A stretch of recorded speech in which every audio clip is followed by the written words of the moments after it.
Good morning mga Mars, good morning. Ayan po, nandito kami sa attic. At hindi pala ito attic. Nasa third floor po kami dito. Ito yung resort na pinunta naman dito sa Zambales. Grabe ang itim ko, tabakot. Ang ganda dito mga Mars, alam nyo. Sinama lang naman ako dito. Siyempre pag gantong gala, sama ako. Bakasyon naman. Tapos ang ganda ng background mga Mars, parang drawing lang, tingnan nyo. Parang drawing lang. Diba? Makakita lang ng ganitong nature. Ganitong ganda. No? May supreme being talaga. May creator talaga ng ng universe. Ng earth. Meron talaga. Ang ganda eh. Parang drawing na po nakita sa harapan, naiiyak talaga ako. Gusto kong umiyak kasi ang ganda.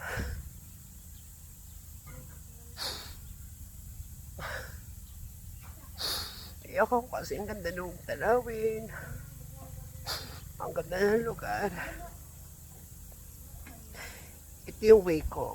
Pag na-appreciate ko yung isang lugar, naiyak talaga ako. Hindi ko ma-imagine na nakaharap ko yung nature na to. Ang ganda ng mga balubunduki. Yung mountain range na tinatawag sa wikang Ingles. Tama po ba ako? Mountain range na tawag tal. Ang ganda, as in ang ganda. I can't explain the beauty. Kung isipin mo, may creator talaga. Naniwala ba kayo sa akin? Comment naman kayo. Hindi pwede maging man-made yan. Hello. Tignan mo.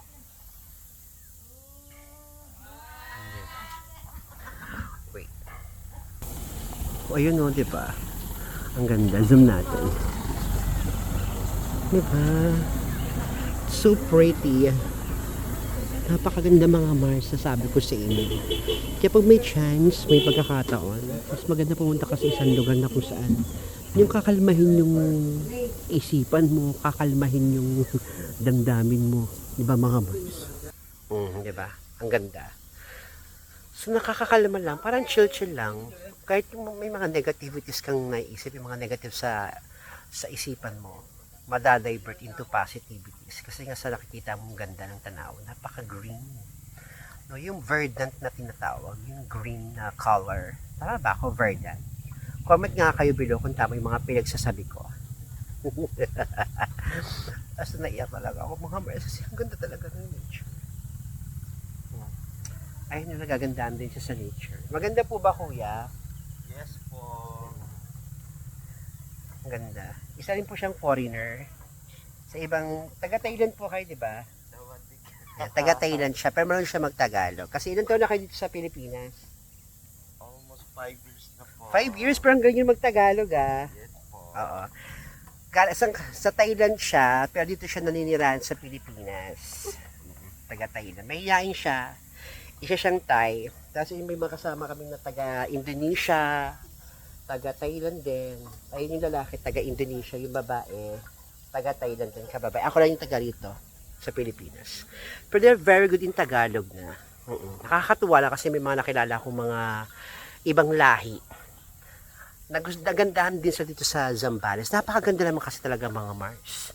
Kaya lang nung gabi, wala pakadilim dito. Wala masyadong people. Wala masyadong human being. Wala masyadong mga creature, ganun. So yun lang muna mga Mars, update lang kung nasaan ako. Kasi inisip ko baka wala akong post. Yun lang muna mga Mars, love you. Magbabay na po kayo sa vlog ko, sir. Bye. Ayan. Sawadika. Ayan. Taga-Thailand kasi siya. Ilan nyo alam yung word sa wadika? Taga-Thailand pero yun lang yung word na alam. Love you mga Mars. Keep safe and stay healthy. Ay wait, papakilala ko muna kayo. Ito si Kuya. Kuya, sang bansa kayo? Indonesia kayo, no? Pero marunong siya magtagalog si Kuya. Taga-Indonesia kayo, di ba? Opo. Ayan. Ito taga-Thailand din. Nagkababayan sila nun. Ang pangalan niyo po? Joel. Joel. Pero they're very good in Tagalog na. Kasi nga, ilan taon na kayo sa Pilipinas? Paano po? Mga 10 years.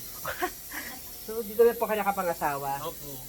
Kayo, Document. mahihain to. Taga-Thailand siya. So, yung mga kasama ko, ibang lahi. Ako lang Pilipino dito.